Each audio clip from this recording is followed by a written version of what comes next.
আমি এত বছর নিজের সুখ শান্তি পড়াশোনা সব বাদ দিয়ে এদের জন্য গাধার মতো কাটছি। আজকে আমার ভাই আমারে বলছে আমি অবৈধ পথে টাকা কামাই করি। আমার ভাই বলছে মা। এই ভাইয়ের জন্য কান্দোস? একদম চুপ, একটা ফোঁটাও চোখের পানি ফেলাবি না।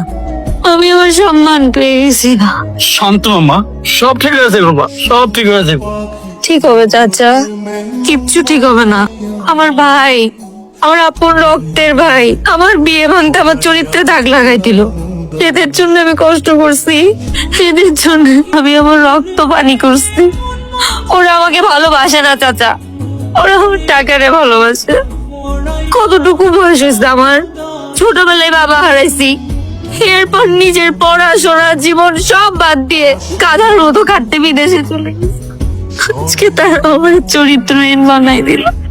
মা, আমার কেউ নাই মা, তুমি ওরা আমার টাকা ভালোবাসছে, আমার ভালোবাসে না। কাঁদিস না মা, মন শক্ত কর। আমার নিজের পেটের সন্তান, আমার ছেলে যে আমাদের এত পর, এটা আমি নিজেও বুঝি না। কি গো, তুমি কি এখানে দাঁড়ায় দাঁড়ায় ইনাগুর নাটক দেখবা নাকি এখান থেকে ঘরে যাইবা? আমার কিন্তু আর সহ্য হইতেছে না এই কথাগুলো। পরে চল, আমার বাদ দাও। এমন ভাবে কি লাও কেন? হ্যাঁ, ঘরে বকো বলো। মা, এটা কি মা? এ তো আমার ভাই না, আমি তোরে চিনতে পারি। এদের জন্য চোখের পানি ফেলাইতে হয় না, এদের জন্য খালি আমার বদ্ধ আছে। কান্দিস না, মন শক্ত কর। আমি আমি এবার সত্য হব মা। অনেক ছাড় দিয়ে ফেলছি, এবার আমি সত্য হব। এবার আমি আমারটা বুঝে নেব, শুধু আসলে বুঝে নেব। তুমি তুমি একটা কাজ করো, তুমি না, তুই আমার কলিজার ধন, তুই আমার কত আদরের মেয়ে। তোর আমি সারা জীবন বাঁচাই রাখার চেষ্টা করবো মা, সারা জীবন। তোর ছাড়া তো আমি বাঁচতে পারবো না। একটু ধৈর্য ধর, সবকিছু ঠিক করে দিকো। তুমি জানতে না তোমার ছেলে একটা অমানুষ।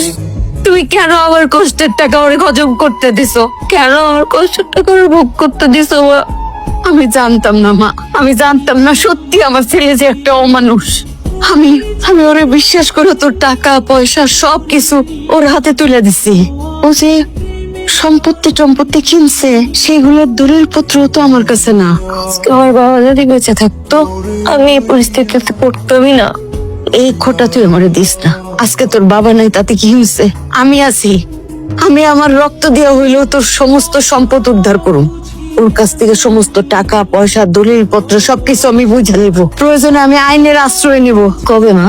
মা, আমার একটু সময় দিবি। এগুলো তো মুখের কথাতেই হয়ে যায় না। আর ওর যা ভাবচক্কর আমি দেখলাম, ও তো সহজে এগুলো আমারে বুঝাই দিবে না। ওরা জামাই বউ এক হয়ে না জানি কি ষড়যন্ত্র করতেছে, কে করব। কিন্তু আমি সবকিছু উদ্ধার করে আমি তোরে দিয়ে দিব মা। কিন্তু আমি আমার সবকিছু ফেরত চাই। আমি আমার কষ্টের একটা টাকার ওই অমানুষকে ভোগ করতে দিব না মা। এগুলো আমার রক্ত মাংস পানি করা টাকা। সবকিছু আমি তোর কাছে ফেরত দিব। ঠিক আছে, তুমি তোমার কাজ করো। সবকিছু আমার চাই মানে চাই। আমি ওই অমানুষে আর ছাড় দিব না। আমি আমার কষ্টের টাকা এতটুকু ওরে নষ্ট করতে দিব না। আমি আমার সাথে আর এক বিন্দু অন্যায় হতে দিব না।